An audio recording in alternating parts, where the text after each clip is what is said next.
Petrol ಗಾಡಿ ಓಡಿಸ್ಕೊಳ್ಳಿ, ನೀವು ಹೈವೇದಾರ ಓಡಿಸ್ಕೊಳ್ಳಿ. Okay 10 kilometre ಬರುತ್ತೆ ಅಷ್ಟೇ 1 ಲೀಟರ್ಗೆ. ಅಥವಾ ಬ್ಲಾಸ್ಟ್ ಆಗೋದು ಈ ಥರ ಎಲ್ಲ ಪ್ರಾಬ್ಲಮ್ಗಳು ಬರ್ತವೆ. ಅದು ಚಿಲ್ಡ್ರನ್ಸ್ ಕಾಣ್ತೇನೆ, ನೀನೇನೆ ಕೊಳಿಕೋದೆ. ಹಾಯ್ ಹಲೋ ನಮಸ್ಕಾರ, ನಾನು ನಿಮ್ಮ ಋತ್ವಿಕ್ ಕನ್ನಡಿಗ 30. ನಾವು ಗೊತ್ತಲ್ಲ ಯಾವಾಗಲೂ ಬಂದರೆ ಯೂನಿಕ್ ಕಂಟೆಂಟ್ ಜೊತೆನೇ ಬರೋದು. ಇವತ್ತು ಅಷ್ಟೇ ಗುರು, ನಾರ್ಮಲ್ ನೀವು ನೋಡ್ಬೋದು ಹಿಂದೆ ಕಾರ್ ಇರ್ಬೋದು ಅಂತ, ಬಟ್ ಇದು ನಾರ್ಮಲ್ ಕಾರ್ ಅಲ್ಲ. ನೀವು ಯೂಶಲಿ ಕೇಳಿರ್ತೀರಾ ಬಡವ್ರ ಮನೆ ಬಾದಾಮಿ ಅಂತ. ಸೊ ಈ ಕಾರ್ಗಳಲ್ಲಿ ಬಡವ್ರ ಮನೆ ಬಾದಾಮಿ ಅಂದರೆ ಈ ಮಾರುತಿ ಸುಜುಕಿಯ ಡಿಸೈರ್ ಮತ್ತು ಶಿಫ್ಟು.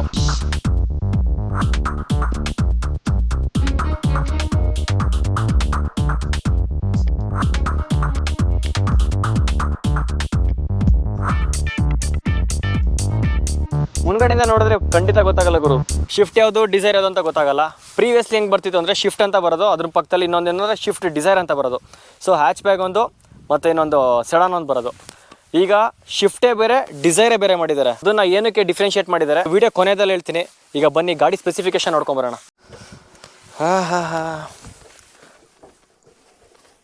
ಯಪ್ಪ ನೋಡ್ರಿ ಟೆಕ್ನಾಲಜಿ ಯಾವ ಥರ ಇಂಪ್ರೂವ್ ಮಾಡಿದ್ದಾರೆ ಅಂತ. ಮುಂಚೆ ನಮ್ಗೆ ಹಳೆ ಶಿಫ್ಟಲ್ಲಿ ಕಡ್ಡಿ ಇಲ್ಲಿ ಕೊಟ್ಟಿರೋರು, ಈಗ ನೋಡಿ ಎಲ್ಲಿ ಕೊಟ್ಟಿದ್ದಾರೆ ಅಂತ. ಸೊ ಇಂಜಿನ್ ಸ್ಪೆಸಿಫಿಕೇಶನ್ ನೋಡೋದಾದ್ರೆ ಇದಕ್ಕೆ 1.2 ಲೀಟರ್ಸ್ ಇಂಜಿನ್ ಜೊತೆಗೆ 82 ಹಾರ್ಸ್ ಪವರ್ ಜೊತೆಗೆ 112 Nm ಟಾರ್ಕ್ ಕೊಟ್ಟಿದ್ದಾರೆ ಗುರು. ಮಾತ್ರ ಪವರ್ನು ಸಹ ಸ್ವಲ್ಪ ಇನ್ಕ್ರೀಸ್ ಮಾಡಿದ್ದಾರೆ. ಇದರಲ್ಲಿ 382 ಲೀಟರ್ಸ್ ಬೂಟ್ ಸ್ಪೇಸ್ ಇದೆ. ಮತ್ತು ಇಫ್ ಇನ್ ಕೇಸ್ ನೀವು ಈಗ ಕ್ಯಾಬ್ ಡ್ರೈವರ್ಸ್ ಎಲ್ಲ ಏನು ಮಾಡ್ತಾರೆ ಅಂದರೆ ಯೂಶಲಿ ಮೈಲೇಜ್ ಪರ್ಪಸ್ಗೋಸ್ಕರ ಇದು CNG ಫಿಟ್ಟಿಂಗ್ಸ್ ಮಾಡ್ಕೊತಾರೆ. CNG ಫಿಟ್ಟಿಂಗ್ಸ್ ಮಾಡ್ಕೊಂಡ್ರೆ ಪೆಟ್ರೋಲ್ಗಿಂತ ಸ್ವಲ್ಪ ಜಾಸ್ತಿ ಮೈಲೇಜು ಸಹ ಕೊಡುತ್ತೆ. ಅದಕ್ಕೋಸ್ಕರ ಇದನ್ನು ಫಿಟ್ಟಿಂಗ್ ಮಾಡಿಸ್ಕೊಂಡಾಗ ಸ್ವಲ್ಪ ಬೂಟ್ ಸ್ಪೇಸ್ ಸ್ವಲ್ಪ ಕಡಿಮೆನೇ ಆಗುತ್ತೆ. ಸುಜುಕಿ ಸೂ ಅಂದರೆ ಸೂ ಅಂದ್ರೆ ಸುವರ ಅಂತ ಅಲ್ಲ, ಸುಜು ಅಂದರೆ ಬೆಲ್ಲು, ಕೀ ಅಂದರೆ ಉಡ್ಡು, ಸುಜುಕಿ ಅಂದರೆ ಬೆಲ್ಲುಡ್ಡು. ಒಂದು ಜಪಾನೀಸಿಂದ ಎಕ್ಸ್ಟ್ರಾಕ್ಟ್ ಮಾಡಿರೋದು. ಕ್ಲಾಪ್ಸ್ ಹೊಡಿರಿ, ಸುಮ್ಮನೆ ಕೂತಿರಲ್ಲ. ಈ ಗಾಡಿಯಲ್ಲಿ ಕೊಟ್ಟಿರೋದು SRS ಏರ್ ಬ್ಯಾಗ್ಸ್ ಅಂತ. ನಮಗೆ ಗೊತ್ತಾಗೋದು ಮಾತ್ರ ಇಲ್ಲೊಂದು ಕೊಟ್ಟಿದ್ದಾನೆ, ಮತ್ತು ಸ್ಟೇರಿಂಗಲ್ಲಿ ಒಂದು ಕೊಟ್ಟಿರ್ತಾನೆ. ಈ ಕಾರಲ್ಲಿ ಏನು ಮಾಡಿದ್ದಾನೆ 24 ಮಾಡಲ್ಲಿ ಈವನ್ ಪ್ಯಾಸೆಂಜರ್ಸ್ಗೂ ಸಹ ಏರ್ ಬ್ಯಾಗ್ಸ್ನ ಕೊಟ್ಟಿದ್ದಾನೆ. ಸೊ ಫುಲ್ಲು ಎಷ್ಟಾಗುತ್ತೆ ಅಷ್ಟು ಸೇಫ್ಟಿ ಪ್ರಿಕಾಷನ್ಸ್ನ ಕೊಟ್ಟಿದ್ದಾರೆ ಅವರು. ನೋಡಿ ಇಲ್ಲಿ ಯೂಶಲಿ ಏನು ಇಟ್ಕೊಂಡವ್ರೆ, ಅಪೆಲೋ. ಏನಕ್ಕೆ ಸರ್ ಅಪೆಲೋ ಟ್ರೀಟ್ಮೆಂಟ್ ಕೊಡೋದಕ್ಕೆ? ನೋಡ್ರಿ ಇವರು ಎಷ್ಟು ಒಳ್ಳೆ, ನೋಡ್ರಿ ಇವರು ಕೊಡ್ತಾರೆ ಕಾರಲ್ಲಿ ಕೊಡಲ್ಲ. ಸ್ವಲ್ಪ ಜಾಸ್ತಿ ಕೊಡೋದಿಲ್ಲ, ಒಂದು 2-3 ಎಲಿಮೆಂಟ್ಗಳು ಕೊಡ್ತಾರೆ. ನೀವು ಹೊಲಿಗೆ ಹಾಕೋದೇನಾರು ಇಟ್ಕೊಂಡ್ಬಿಟ್ಟಿರೋ? ಇಲ್ಲ, ಆ ಥರ ಏನಿಲ್ಲ. Stepney first time 5 star rating ಬಂದಿರೋದು ಅಂದರೆ ಇದೇ ಕಾರ್ಗೆ ಅನ್ಸುತ್ತೆ. ಈಗ ಪ್ರೆಸೆಂಟ್ 2024 ಮಾಡಲ್ ಅವ್ರಿಗೆ. ಸ್ಟೆಪ್ನಿ ಒಳಗಿದೆಯಾ? ನೋಡಿ,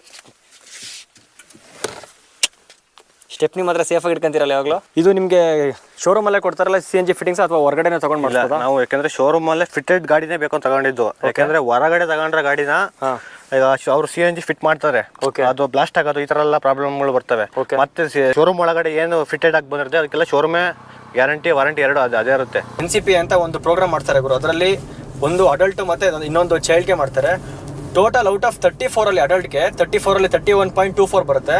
ಮತ್ತು ಚೈಲ್ಡ್ ಪ್ರೊಟೆಕ್ಷನ್ ಎಷ್ಟು ಬರುತ್ತೆ ಅಂದರೆ ಔಟ್ ಆಫ್ 49ಗೆ 39.14 ಬರುತ್ತೆ. ಸೊ ಇದನ್ನ 2 ಗ್ರೇಡ್ನ ನೋಡಿಬಿಟ್ಟು ಇವರು ಫಸ್ಟ್ ಮಾರುತಿ ಸುಜುಕಿಯಲ್ಲಿ NCP ಅವರು 5 ಸ್ಟಾರ್ ರೇಟಿಂಗ್ನ ಪ್ರೊವೈಡ್ ಮಾಡ್ತಾರೆ. CNG ಫಿಟೆಡ್ ಬಂದ್ಬಿಟ್ರೆ ಮತ್ತೆ ನಮಗೇನು ತೊಂದರೆ ಇರಲ್ಲ. RC ಕಾರ್ಡಲ್ಲೆಲ್ಲ ಶೋರೂಮಲ್ಲೇ ಬಂದ್ಬಿಡುತ್ತೆ, ಶೋರೂಮಲ್ಲೇ RTO ರಿಜಿಸ್ಟ್ರೇಷನ್ ಬಂದ್ಬಿಡುತ್ತೆ. ಈಗ ನಾವು ಶೋರೂಮ್ ಗಾಡಿ ಫಿಟೆಡ್ ತಗೊಂಡಿದ್ದೀವಲ್ವಾ, ಈಗ ಇದರಲ್ಲಿ ಏನು ಪ್ರಾಬ್ಲಮ್ ಏನಿಲ್ಲ. ಆದ್ರೆ ಏನು ಅಂದ್ರೆ ಈಗ CNG ವೆಹಿಕಲ್ಗೂ ಪೆಟ್ರೋಲ್ ವೆಹಿಕಲ್ಗೂ ಬಿಡುತ್ತೆ ಸ್ವಲ್ಪ ಮೈಲೇಜ್ ಎಲ್ಲ. ಈಗ ಅಂದಿವೆ ಗಾಡಿ ಟಾಪ್ ಆನ್ ಟಾಪ್ ಅಲ್ಲಿ ನಾವು ಗಾಡಿ ಹೊಡಿತೀವಿ ಅಂತಂದ್ರೆ 25ರಿಂದ 30ವರೆಗೂ ಮೈಲೇಜ್ ಬರುತ್ತೆ. CNG ಬರುತ್ತೆ. ಈಗ ಆಮೇಲೆ ಪೆಟ್ರೋಲ್ ಈಗ ಇನ್ನೊಂದಿನ ಅಂದ್ರೆ ನಮ್ಮ ಗಾಡಿ CNG ಓಡಿ ಅದಕ್ಕೆ ಅಡ್ಜಸ್ಟ್ ಆಗಿರುತ್ತೆ. ಪೆಟ್ರೋಲ್ ಮೈಲೇಜ್ ಮಾತ್ರ 9-10 ಮಾತ್ರ ಬರುತ್ತೆ. ಪೆಟ್ರೋಲ್ ಮಾತ್ರ ನಮಗೆ ಆ ಥರ ಪೆಟ್ರೋಲ್ ಮೈಲೇಜ್ ಬರಬೇಕು ಅಂದ್ರೆ ಗಾಡಿ ಪೆಟ್ರೋಲ್ ಜಾಸ್ತಿ ಓಡಿಸಬೇಕಾಗುತ್ತೆ ನಾವು. ಹಂಗಾಗಿ ಈ NCP ಅಂದ್ರೆ ಏನು ಅಂದ್ರೆ ನ್ಯೂ ಕಾರ್ ಅಸೆಸ್ಮೆಂಟ್ ಪ್ರೋಗ್ರಾಮ್ ಅಂತ. ಪ್ರತಿಯೊಂದು ಕಾರು ಮಾರ್ಕೆಟಿಗೆ ರಿಲೀಸ್ ಆಗೋಕ್ಕಿಂತ ಮುಂಚೆ ಈ NCP ಅನ್ನ ಮಾಡೇ ಬರೋದು. ಅದಾದ್ಮೇಲೆ ಇಷ್ಟು ಪ್ರೊಡಕ್ಷನ್ ಇರುತ್ತೆ ಅಂತ ಅದ್ರ ಮೇಲೆ ರೇಟಿಂಗ್ಸ್ ನ ಕೊಡ್ತಾರೆ. 8 kg ಬರುತ್ತೆ. 8 kg.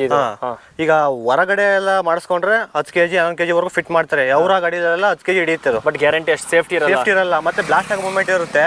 ಆಮೇಲೆ ಇನ್ನೊಂದೇನು ಅಂದ್ರೆ CNG ಬಂದ್ಬಿಟ್ಟು ಹೊರಗೆ ಫಿಟ್ ಮಾಡಿಸ್ಲೇಬಾರ್ದು. ಫಸ್ಟ್ ಆಫ್ ಆಲ್ ಹೇಳ್ಬೇಕು ಅಂದ್ರೆ ಎಷ್ಟೋ ಗಾಡಿಗಳು ನೋಡಿದ್ರೆ ನೀವು ಬ್ಲಾಸ್ಟ್ ಆಗಿದಾವಲ್ವಾ, ಹಂಗಾಗಿ ಈಗ ಇದರಲ್ಲಿ ಪ್ರಾಬ್ಲಮ್ ಏನಿಲ್ಲ. ಏನು ಅಂದ್ರೆ ಸ್ವಲ್ಪ ಲಗೇಜ್ ಇಡೋದಕ್ಕೆ ಸ್ವಲ್ಪ ಪ್ರಾಬ್ಲಮ್ ಆಗುತ್ತೆ ಅಂದ್ಬಿಟ್ರೆ ಅವ್ರು CNG ಇಂದ ಗಾಡಿ ಸ್ವಲ್ಪ ಮೈಲೇಜ್ ಚೆನ್ನಾಗಿ ಬರುತ್ತೆ. ನೋಡಿ, ಇಫ್ ಇನ್ ಕೇಸ್ ಯಾರಾದ್ರೂ ಫ್ಯೂಚರ್ ಅಲ್ಲಿ ನೀವು ಡಿಸೈರ್ನ ತಗೊಂತಿದ್ರೆ, ಈಗ ಹೊರಗಡೆ ಎಲ್ಲ ಹೇಳ್ತಾರೆ ಕಡಿಮೆ ಪ್ರೈಸಿಗೆ ಕೊಡ್ತೀವಿ ಹಂಗೆ ಹಿಂಗೆ ಅಂತ. ಫಸ್ಟ್ ಸೇಫ್ಟಿ ಪ್ರಿಕಾಷನ್ಸ್ ನೋಡ್ಕೊಳ್ಳಿ. ಯಾಕಂದ್ರೆ CNG ಪೆಟ್ರೋಲ್ ತರ ಫಸ್ಟ್ ಬೆಂಕಿ ಹಚ್ಕೊಂಡು ಆಮೇಲೆ ಬ್ಲಾಸ್ಟ್ ಆಗಲ್ಲ. ಇದು ಗೊತ್ತಲ್ಲ, ಒಂದೇ ಸಲ ಬ್ಲಾಸ್ಟ್ ಆಗುತ್ತೆ. ಕಂಪನಿಲೇ ನೀವು ಫಿಟ್ ಮಾಡಿಸ್ಕೊಳ್ಳಿ CNGನ. ಒಂದು ಬೆಸ್ಟ್ ಇರುತ್ತೆ, ಸೇಫ್ಟಿ ಕೂಡ ಇರುತ್ತೆ. ಬನ್ನಿ ಇಂಟೀರಿಯರ್ ತೋರಿಸ್ತೀನಿ ಮತ್ತೆ ಇದರಲ್ಲಿ ಎಷ್ಟು ಸಕ್ಕದಾಗಿದೆ ಅಂತ. ನೋಡಿ, ಇಲ್ಲಿ ಡೋರಲ್ಲಿ ಒಂದು ಮಿರರ್ ಅಡ್ಜಸ್ಟ್ಮೆಂಟ್ ಕೊಟ್ಟಿದ್ದಾರೆ. ಪವರ್ ಲಾಕ್ ಸಿಸ್ಟಮ್ ಅಂತ ಕೊಟ್ಟಿದ್ದಾರೆ. ಅದನ್ನು ಬಿಟ್ಟರೆ ಒಂದು 4 ಪವರ್ ವಿಂಡೋಸ್ ಕಂಟ್ರೋಲ್ನ ಬಟ್ ಈ ಕಾರಲ್ಲಿ ಇನ್ನೊಂದು ಯೂನಿಕ್ ಫ್ಯೂಚರ್ ಏನು ಅಂದರೆ ನೋಡಿ ಇಲ್ಲಿ ಇದು ಚೈಲ್ಡ್ ಲಾಕ್. ಇದು ಚೈಲ್ಡ್ ಲಾಕ್ ನಾನು ಆಫ್ ಮಾಡಿದ್ದೀನಿ ಈಗ. ನೋಡಿ ಈಗ ಒಳಗಡೆಯಿಂದ ತೆಗಿಬೋದು, ಹೊರಗಡೆ ತೆಗಿಬೋದು. ಇಫ್ ಇನ್ ಕೇಸ್ ಏನಾದ್ರು ಚಿಲ್ಡ್ರನ್ಸ್ ಏನಾದ್ರು ನೀವು ಕೂರಿಸ್ಕೊಂಡಿದ್ರೆ ಜಸ್ಟ್ ನೋಡಿ ಇದನ್ನ ಹಿಂಗೆ ಆನ್ ಮಾಡಿದ್ರೆ ಸಾಕು, ಒಳಗಡೆಯಿಂದ ತೆಗಿಯೋಕ್ಕಾಗಲ್ಲ. ನೀನು ಒಳಗಡೆ ಮಚ್ಚಿ ಈಗ.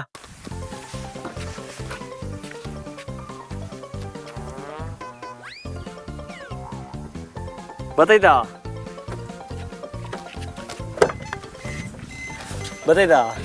ಗೊತ್ತಿಲ್ಲ. ನೀನು ಚೈಲ್ಡ್ ಎಲ್ಲ ಕಂಡು ಹಂಗಾರು ಓಪನ್ ಆಗ್ತಿಲ್ಲ ನೋಡ್ರಿ ಇಲ್ಲಿ ತೆಗಿತೀನಿ ನೋಡಿ ಈಗ ಬಂತು. ಅದು ಚಿಲ್ಡ್ರನ್ಸ್ ಕಂತೇನೆ, ನೀನೇನೆ ಕೊಳಿಕೋದೆ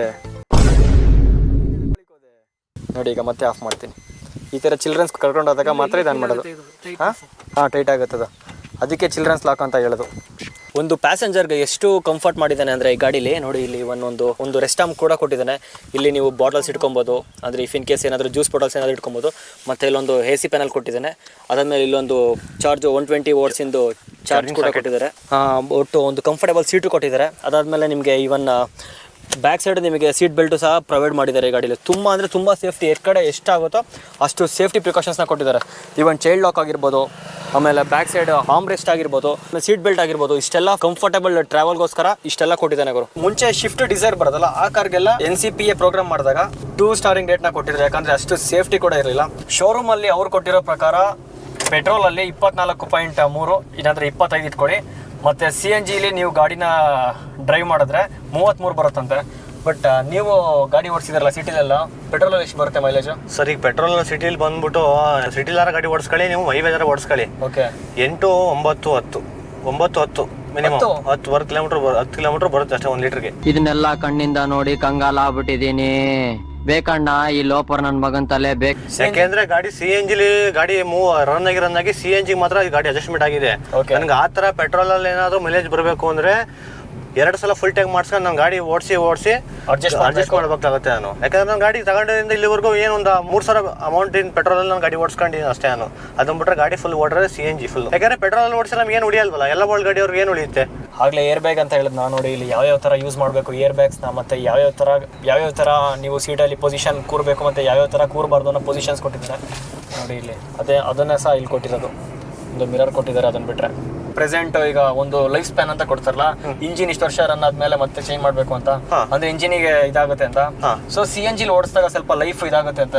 ಅದು ಯಾಕಂದ್ರೆ CNGಲಿ ಈಗ ಮಾರುತಿ ಸುಜುಕಿ ಅನ್ನೋದೊಂದು ಕಂಪ್ನಿ, ಒಂದು ಬ್ರ್ಯಾಂಡ್. ಅದು ಈಗ ಬ್ರ್ಯಾಂಡ್ ಅವರು ಈಗ CNG ವೆಹಿಕಲ್ ಬಿಟ್ಬಿಟ್ಟು ಇಂಜಿನ್ ಹಾಳಾಗಿ ಕಸ್ಟಮರ್ ಕಂಪ್ನಿ ಬಗ್ಗೆ ಬೈಯೋದ್ರ ಬಗ್ಗೆ ಹೇಳ್ತಾರ. ಇಲ್ಲಾಂದ್ರೆ ಅವರು ಯಾರಾದ್ರೂ ಚೆಕ್ ಮಾಡಿ ಗಾಡಿ ಬಿಟ್ಟಿರೋದು ಆ ಥರ ಪ್ರಾಬ್ಲಮ್ ಹೇಳಿದ್ರು ಸ್ವಲ್ಪ ಜನ. 1 ಲಕ್ಷ ಕಿಲೋಮೀಟರ್ ಗಾಡಿ ಓಡೋದಕ್ಕೆ ಗಾಡಿ ಬೋರ್ಕ್ ಬಂದ್ಬಿಡುತ್ತೆ, ಗಾಡಿ ಪ್ರಾಬ್ಲಮ್ ಆಗುತ್ತೆ ಅಂತ ಅಂದ್ರು. ಆದ್ರೂ ನಾವು ತಗೊಂಡಿದೀವಿ. ಇನ್ನು 1 lakh kilometre friend 1 lakh kilometre ಹೊಡೆದವನು, ಏನು ಪ್ರಾಬ್ಲಮ್ ಇಲ್ಲ, ಗಾಡಿ ಚೆನ್ನಾಗೇ ಇದೆಯಲ್ಲ. ಫ್ರಂಟ್ ಸೈಡ್ ನೋಡಿ, ಇಲ್ಲಿ ನಮಗೆ 2 USB ಮತ್ತೆ AUX ಕೇಬಲ್ ಕೊಟ್ಟಿದ್ದಾನೆ. ನೀವು ನೋಡ್ಬೋದು ಇಲ್ಲಿ ಎಲ್ಲ 2 ಕೊಟ್ಟಿದ್ದಾರೆ. ಈ ಗಾಡಿಲಿ ಎಲ್ಲದು 2 ಕೊಟ್ಟಿದ್ದಾರೆ, ಮತ್ತೆ ಕಂಫರ್ಟಬಲ್ ಕೂಡ ಜಾಸ್ತಿ ಮಾಡಿದ್ದಾರೆ. ಇದನ್ನ ಏನಕ್ಕೆ ಅಂತ ಈಗ ಹೇಳ್ತೀನಿ ಬನ್ನಿ. ಈಗ ಮೇನ್ ಕಾನ್ಸೆಪ್ಟ್ ಏನು ಅಂದ್ರೆ, ಈ ಡಿಸೈರ್ ಗಾಡಿ ಇದೆಯಲ್ಲ, ಇದು ಮೇನ್ ಡಿಸೈನ್ ಮಾಡಿರೋದು ಒಂದು ಟ್ಯಾಕ್ಸಿ ಅವ್ರ ಪರ್ಪಸ್ಸಿಗೆ ಮಾತ್ರ. ಮುಂಚೆಲ್ಲ ನಮಗೆ ಶಿಫ್ಟ್ ಡಿಸೈರ್ ಅಂತ ಬರೋದು, ಅವಾಗ ಗೊತ್ತಾಗೋದು ಹ್ಯಾಚ್ ಬ್ಯಾಗ್ ಯಾವುದು ಸೆಡಾನ್ ಯಾವುದು ಅಂತ. ಬಟ್ ಅವರು ಏನು ಮಾಡಿದ್ದಾರೆ ಅಂದರೆ, ಒಂದು ನಾಲೆಡ್ಜ್ ಪರ್ಪಸ್ಗೋಸ್ಕರ ಶಿಫ್ಟ್ ಅನ್ನೋದೇ ಒಂದು ಸಪ್ರೇಟ್ ಮಾಡಿದ್ದಾರೆ, ಒಂದು ಡಿಸೈರ್ ಅನ್ನೋ ಕಾರ್ನೇ ಸಪ್ರೇಟ್ ಮಾಡಿದ್ದಾರೆ. ಯಾಕಂದರೆ ಹ್ಯಾಚ್ ಬ್ಯಾಗು ಮತ್ತು ಸೆಡಾನ್ಗೂ ಡಿಫ್ರೆನ್ಸ್ನ ತೋರ್ಸೋಕೆ ಮಾತ್ರ ಇಲ್ಲಿ ಶಿಫ್ಟ್ನ ಮತ್ತು ಡಿಸೈರ್ನ ಬೇರೆ ಮಾಡಿದ್ದಾರೆ ಇವರು. ಮೇನ್ಲಿ ನಾನು ಹೇಳಿದ್ನಲ್ಲ, ಇಲ್ಲಿವರೆಗೂ ಡಿಸೈರ್ನ ಯಾರು ಫ್ಯಾಮಿಲಿ ಕಾರ್ ಅಂತ ತಿಳ್ಕೊಂಡಿದ್ದೀರಾ, ಅದು ಈಗಲೇ ಮೈಂಡಿನ ತೆಗೆದಾಕಿ ಇದು ಬಂದ್ಬಿಟ್ಟು ಟ್ಯಾಕ್ಸಿ ಪರ್ಪಸ್ಗೋಸ್ಕರ ಮಾಡಿರೋದು. ನೋಡಿ ಅಷ್ಟೇ ಅಲ್ಲ, ಇಲ್ಲಿ ಏನು ಮೀಟರ್ ನಿಮ್ಗೆ ಕಾಣಿಸ್ತಿದೆ, ಇದು ಒಂದು ಸಲ 80ಗೆ ಟಚ್ ಆಗಿದ್ರೆ ಒಂದು ಸೈರನ್ ಬ್ಲಿಂಕ್ ಆಗುತ್ತೆ. ಅದಾದ್ಮೇಲೆ ಇಫ್ ಇನ್ ಕೇಸ್ ನೀವು 120 ಏನಾದ್ರು ಕ್ರಾಸ್ ಆದ್ರೆ ಅಥವಾ 120ಗೆ ಬಂದ್ರೆ ಸೈರನ್ ಸಹ ಹಂಗೆ ಬ್ಲಿಂಕ್ ಆಗ್ತಾನೆ ಇರುತ್ತೆ. 120 ಇಂದ ಕೆಳಗಡೆ ಬಂದ್ರೆ ಸ್ಟಾಪ್ ಆಗುತ್ತೆ. ಓಕೆ ಅಷ್ಟೇ. ಅದು 120 ಮೇಲೆ ಹೋದ್ರೆ ಸೈರನ್ ಬ್ಲಿಂಕ್ ಆಗ್ತಾನೆ ಇರುತ್ತೆ. ನೋಡಿದ್ರ ಏನಕ್ಕೆ 120 ಅಂದ್ರೆ NCPA ಅಂತ ಒಂದು ಹೇಳದ್ನಲ್ಲ ಪ್ರೋಗ್ರಾಮ್ ಅಂತ. ಸೊ ಇದೊಂದು ಸೇಫ್ಟಿ ಪ್ರಿಕಾಷನ್, ಅದಕ್ಕೋಸ್ಕರ ಅದು ಸೈರನ್ನ ಬ್ಲಿಂಕ್ ಮಾಡುತ್ತೆ, ಡ್ರೈವರ್ಗೆ ಅಲರ್ಟ್ ಮಾಡುತ್ತೆ ನೀವು ಇಷ್ಟು ಸ್ಪೀಡ್ನ ಕ್ರಾಸ್ ಮಾಡಿದಿರಿ ಅಂತ. ಬೆಂಗಳೂರು ಕಡೆ ಎಲ್ಲ ಇರ್ತೀರಾ, ತುಂಬಾ ಸೆಕೆ ಇರುತ್ತೆ. ಇಫ್ ಇನ್ ಕೇಸ್ ನೀವ್ ಏನಾದ್ರು CNG ಮೂವ್ ಮಾಡ್ತಿದ್ರೆ ಟ್ರಾಫಿಕ್ ಎಲ್ಲ 2 ಪಾಯಿಂಟ್ AC ಹಿಡ್ಕೊಂಡು ಗಾಡಿನ 1 ಪಾಯಿಂಟ್ ಆಗಲಿ 1 ಪಾಯಿಂಟ್ ಇದ್ರೆ ಸ್ವಲ್ಪ ಮಿನಿಮಮ್ ನಾರ್ಮಲ್ ಆಗಿ ಪರವಾಗಿಲ್ಲ. 2 ಪಾಯಿಂಟ್ AC ಇಟ್ಕೊಂಡ್ಬಿಟ್ಟು ನಾವು ಗಾಡಿನ ಓಡಿಸೋದಕ್ಕೆ ಹೋದ್ರೆ ಗಾಡಿ ಓಡಿಸೋದಕ್ಕೆ ಬೇಜಾರಾಗ್ಬಿಡುತ್ತೆ. CNG ಪಿಕಪ್ ಕಮ್ಮಿ. 2 ಪಾಯಿಂಟ್ AC ಇಂದ ಇಟ್ಕೊಂಡ್ರಿ ಅಂದ್ರೆ ಮುಗಿ ಗಾಡಿ ಮೂವ್ ಮಾಡೋದ್ರೆ ಸ್ವಲ್ಪ ಕಷ್ಟ ಬಂದ್ಬಿಡುತ್ತೆ. ಪಿಕಪ್ ಫುಲ್ ಡ್ರಾಪ್ ಆಗುತ್ತೆ. ಪಿಕಪ್ ಡ್ರಾಪ್ ಆಗುತ್ತೆ. ಅದೇ ಪೆಟ್ರೋಲ್ ಆದ್ರೆ ಗಾಡಿ ನಾವು AC ಹಾಕಿದೀವಿ ಅನ್ನೋದನ್ನ ಫೀಲೇ ಬರಲ್ಲ, ಆ ಥರ ಹೋಗುತ್ತೆ. CNG ಸ್ವಲ್ಪ AC ಹಾಕೊಂಡ್ರೆ ಗಾಡಿ ಪಿಕಪ್ ಕಮ್ಮಿ. ಯೂಶಲಿ ನೋಡಿದ್ರಲ್ಲ, ಇದು ಅಂದ್ರೆ ಒಂದು ನೆಗೆಟಿವಿಟಿ ಅಂತಾನೆ ಹೇಳ್ಬೋದು. ಯಾಕಂದ್ರೆ ಪ್ರತಿ ಕಾರಲ್ಲೂ ಅದೇ ಆದ್ರೆ ಪಾಸಿಟಿವಿಟಿನೂ ಇದೆ. ನೋಡಿ, ಮುಂಚೆ ನಮ್ದು ಶಿಫ್ಟ್ ಮತ್ತೆ ಶಿಫ್ಟ್ ಡಿಸೈರ್ಲೆಲ್ಲ 2 ಸ್ಟಾರ್ ರೇಟಿಂಗ್ ಕೊಟ್ಟಿದ್ರು, ಬಟ್ ಇದರಲ್ಲಿ 5 ಸ್ಟಾರ್ ರೇಟಿಂಗ್ ಕೊಟ್ಟಿದ್ದಾರೆ. But taxi driver if in case ಏನಾದರೂ ನಿಮ್ಗೆ ಇದು ಗೊತ್ತಿಲ್ಲ ಅಂದರೆ ಒಂದು ಸಜೆಷನ್ ಅಂತ ಅನ್ಕೊಳ್ಳಿ. ಯಾಕಂದರೆ ಎಷ್ಟೊಂದು ಜನ ಗೊತ್ತಿರಲ್ಲ, ಪ್ರೆಸೆಂಟ್ ಗಾಡಿಗಳು ತೊಗೊತೀರಾ, ಕಸ್ಟಮರ್ಸ್ AC ಕೇಳ್ತಾರೆ. ಇಫ್ ಇನ್ ಕೇಸ್ ಅವ್ರಿಗೆ ಏನಾದ್ರು AC ಇದ್ದರೆ, ಇಫ್ ಇನ್ ಕೇಸ್ ಅವರಿಗೆ ತುಂಬ ಎಮರ್ಜೆನ್ಸಿ ಏನಾದಿದ್ರೆ ನೀವು CNG ಇಂದ ಪೆಟ್ರೋಲ್ ಕೂಡ ಶಿಫ್ಟ್ ಆಗ್ಬೋದು, ಯಾಕಂದರೆ ಪಿಕಪ್ ಡ್ರಾಪ್ ಆಗುತ್ತೆ ಅಂತ. ನೋಡಿರಿ, ಮಿಡಲ್ ವೇರಿಯಂಟಲ್ಲಿ ಏನೇನು ಕೊಡ್ತಾರೆ ಅಂದರೆ ಫೀಚರ್ಸು, ಒಂದು ಮ್ಯೂಸಿಕ್ ಸಿಸ್ಟಮ್ ಕಂಟ್ರೋಲ್ ಕೊಟ್ಟಿದ್ದಾನೆ. ಅದನ್ನು ಬಿಟ್ಟರೆ ಒಂದು ಕಾಲ್ ಪಿಕ್ ಮಾಡೋದು, ಕಾಲ್ನ ಕಟ್ ಮಾಡೋದು, ಮತ್ತೆ ಒಂದು ಬ್ಲೂಟೂತ್ ಕನೆಕ್ಟಿವಿಟಿನ ಕೊಟ್ಟಿದ್ದಾರೆ. ಇಲ್ಲಿ ನೋಡಿ ಸ್ವಲ್ಪ ಸ್ವಿಚಸ್ ಕೊಟ್ಟಿದ್ದಾರೆ. ಇದು CNG ಟು ಪೆಟ್ರೋಲ್ ಶಿಫ್ಟ್ ಮಾಡೋದು. ಅದನ್ನು ಬಿಟ್ಟರೆ ಒಂದು ಹೆಡ್ಲೈಟ್ ಸ್ವಿಚ್ ಕೊಟ್ಟಿದ್ದಾನೆ, headlight adjustable. But most of the ಡ್ರೈವರ್ಸ್ಗಳಿಗೆ ಇದು ಏನು ಮೋಡ್ ಅಂತ ಗೊತ್ತಿಲ್ಲ. ಇಫ್ ಇನ್ ಕೇಸ್ ಇದೊಂಥರ ಏನು ಅಂದರೆ ನಮಗೆ ಬೈಕಲ್ಲೆಲ್ಲ ಬರ್ತಲ್ಲ ABS ಮೋಡ್ ಆನ್ ಮಾಡ್ಕೊಳೋದು, ಅದೇ ಥರ ಇದು ಒಂದು. ಇಫ್ ಇನ್ ಕೇಸ್ ಈಗ ಆಫ್ ರೋಡಿಂಗ್ ಹೋಗ್ತೀರಾ ಅಂದರೆ ರೋಡ್ ಸ್ವಲ್ಪ ಚೆನ್ನಾಗಿರಲ್ಲ, ಅದನ್ನು ಬಿಟ್ಟರೆ ಇನ್ನೊಂದೇನು ಅಂದರೆ ಈಗ ಮಳೆ ಬಂದುಬಿಟ್ಟು ಫುಲ್ಲು ಸ್ಕಿಡ್ ಆಗಿರುತ್ತೆ, ಸ್ಕಿಡ್ಡಿ ಪ್ಲೇಸಸ್ ಇರುತ್ತೆ, ಅಂಥ ಜಾಗದಲ್ಲಿ ಈ ಬಟನ್ ಜಸ್ಟ್ ಕ್ಲಿಕ್ ಮಾಡಿದ್ರೆ ಅದೊಂದು ಸ್ವಲ್ಪ ಮೂಡ್ ಆಕ್ಟಿವೇಟ್ ಆಗುತ್ತೆ, ಬರುತ್ತೆ ಗಾಡಿಗೆ, ಗ್ರಿಪ್ ಬಂದಿರುತ್ತಲ್ಲ ಗಾಡಿಗೆ. ಅದಕ್ಕೋಸ್ಕರ ಇದೆಲ್ಲ NCPಯಲ್ಲಿ ಇದನ್ನೆಲ್ಲ ಆ್ಯಡ್ ಮಾಡಿ ನಮಗೆ 5 ಸ್ಟಾರ್ ರೇಟಿಂಗ್ನ ಕೊಟ್ಟಿದ್ದಾರೆ. ಮತ್ತೆ ಸೇಫ್ಟಿ ಬಗ್ಗೆ ಕೊಟ್ಟಿದ್ದಾರೆ ನೋಡಿ. ಇಲ್ಲಿ ಸೇಫ್ಟಿ ಇನ್ಸ್ಟ್ರಕ್ಷನ್ ಕೊಟ್ಟಿದ್ದಾರೆ. In case of CNG leakage, stop vehicle and shift of engine ಅಂತ ನೋಡಿ. ಇಲ್ಲಿ ಒಂದು ಫೈರ್ ಎಕ್ಸ್ಟಿಂಗ್ವಿಷರ್ ಸಹ ಕೊಟ್ಟಿದ್ದಾರೆ. If in case CNG car ಅಲ್ವಾ, ಈ ಸಡನ್ಲಿ ಏನಾದರೂ ಫೈರ್ ಕ್ಯಾಚ್ ಆದರೆ ಫೈರ್ ಎಕ್ಸ್ಟಿಂಗ್ವಿಷನ್ ಸಹ ಕೊಟ್ಟಿದ್ದಾನೆ. ಮಾರುತಿ ಸುಜುಕಿ ಅವರು ಮೇಯ್ನು ಈ ಡಿಸೈರಲ್ಲಿ ಏನಕ್ಕೆ ತುಂಬ ಸೇಲ್ಸ್ ಆಯಿತು ಅಂದರೆ ಟೊಯೋಟಾದಲ್ಲಿ ಇಟಿಯೋಸ್ನ ಸ್ಟಾಪ್ ಮಾಡಿದ್ರು. ಯೂಶಲಿ ಮುಂಚೆ ಟ್ಯಾಕ್ಸಿ ಡ್ರೈವರ್ಸ್ನೆಲ್ಲ ಇಟಿಯೋಸ್ ಆಗಿರ್ಬೋದು, ಶಿಫ್ಟ್ ಡಿಸೈರ್ನ ಮತ್ತು ಪ್ರಿಫರ್ ಮಾಡ್ತಾಯಿದ್ರು. ಈಗ ಟೊಯೋಟಾದವ್ರು ಯಾವಾಗ ಅದನ್ನು ಸ್ಟಾಪ್ ಮಾಡಿದ್ರು, ಈಗ ಎಲ್ಲರೂ ಒಂದು ಡಿಸೈರ್ನ ಚೂಸ್ ಮಾಡ್ತಾರೆ. ಇವನ್ ಅದರಿಂದ ಮಾರ್ಕೆಟಿಂಗ್ ಸಹ ಜಾಸ್ತಿ ಆಯಿತು ಡಿಸೈರ್ ಅವ್ರದ್ದು. ಸೊ ನಾನು ಹೇಳಿದ್ನಲ್ಲ, ಟ್ಯಾಕ್ಸಿ ಅವ್ರು ಏನಕ್ಕೆ ಅಂತ ಯೂಸರ್ ಫ್ರೆಂಡ್ಲಿ ಮಾಡಿದ್ದಾರೆ. ಒಂದು ಸರ್ವಿಸ್ ಕಾಸ್ಟ್ ಆಗಿರ್ಬೋದು ಎಲ್ಲರೂ. ಇಫ್ ಇನ್ ಕೇಸ್ ಯಾರಾದರೂ ಓಲಾ ಊಬರ್ ಮಾಡ್ತೀನಿ ಅನ್ನೋ ಇರೋರು ಏನಾದ್ರು ಇದ್ರೆ ಈ ಡಿಸೈರ್ನ ಪ್ರಿಫರ್ ಮಾಡಿ, ಯಾಕಂದ್ರೆ user friendly. If in case ಏನಾದರೂ ಈ ವಿಡಿಯೋ ಇಷ್ಟ ಆಗಿದ್ರೆ ಲೈಕ್ ಮಾಡಿ, ಶೇರ್ ಮಾಡಿ, ಸಬ್ಸ್ಕ್ರೈಬ್ ಮಾಡಿ. ಬೆಸ್ಟ್ ಕಾಂಟೆಂಟ್ ಕೊಟ್ಟಿದ್ದೀನಿ ಅನ್ಕೊಂತೀನಿ, ಯಾಕಂದ್ರೆ ನಿಮಗೆ ಯೂಸ್ಫುಲ್ ಆಗಿದೆ. ಪ್ರೆಸೆಂಟ್ ಫ್ಯೂಚರ್ಲಿ ಯಾರಾದರೂ ಈ ಡಿಸೈರ್ ತಗೊಂತೀನಿ ಅನ್ನೋರಿಗೆ, ಫ್ಯೂಚರ್ಲಿ ಯಾರಾದರೂ ಡಿಸೈರ್ ಕಾರ್ನ ತಗೊಳೋರು ಇದ್ರೆ ಈ ವಿಡಿಯೋನ ಫುಲ್ ನೋಡಿ. ಇಲ್ಲಿ ಎರಡು ಕಡೆ ಒಂದು ಹ್ಯಾಂಗಿಂಗ್ ಒಂದು ಉಕ್ಕು ಕೊಟ್ಟಿದ್ದಾರೆ. ಈ ಉಕ್ಕಿನ ಮೇಲ್ಗಡೆ ಒಂದು ಸಿಂಬಲ್ ಕೊಟ್ಟಿದ್ದಾರೆ ನೋಡಿ ಗುರು. ಇಲ್ಲಿ ಯಾವನ್ನೋ ಸೂಸೈಡ್ ಮಾಡತ್ತಾರ. ಬಟ್ ಇದೇನು ಅಂದ್ರೆ ಇಲ್ಲಿ ನೋಡಿ, ಇದನ್ನ ಈ ತರ ಓಪನ್ ಮಾಡೋದು. ಇಲ್ಲೊಂದು ಉಕ್ ಹಾಕ್ಬಿಟ್ಟು ಇಲ್ಲಿ ಒಂದು ಸೀಟ್ ಬರುತ್ತೆ ಒಂದು ಚಿಕ್ಕ ಮಕ್ಳಿಗೆ. ಆ ಸೀಟ್ನ ಇಲ್ಲಿಗೆ ಹಾಕಿದ್ರೆ ಚಿಕ್ಕ ಮಕ್ಕಳು ಸಹ ಕಂಫರ್ಟೇಬಲ್ ಆಗಿ ಕೂರ್ಬೋದು ಅಂತ. ಡಿಸೈರ್ ಅಂದ್ರೆ ಏನ್ರಿ? ಶೈನ್ ಅಂತ. ಡಿಸೈರ್ ಅಂದ್ರೆ ಶೈನ್ ಅಂತ. ಶೈನ್ ಅಂದ್ರೆ ಕೋಟಿ ಬ್ರೋ ಅಂತ. ಡಿಸೈರ್ ಅಂತ ನೋಡಿದ್ರಲ್ಲ, ಏನಕ್ಕೆ ಹೆಸರಿಟ್ಟಿದ್ದಾರೆ ಅಂದ್ರೆ ಡಿಸೈರ್ನ ಅರ್ಥ ಒಂದು ಶೈನ್ ಅಂತ. ಸರಿ ರೀ, ಬರೋಣ, ಮತ್ತೆ ಸಿಗೋಣ. ಮತ್ತೆ ಸಿಗೋಣ. ಶುಭ ದಿನ. ಓಕೆ ಫ್ರೆಂಡ್ಸ್, ಬಾಯ್. ಮತ್ತೆ ಭೇಟಿಯಾಗೋಣ. ನಮಸ್ಕಾರ.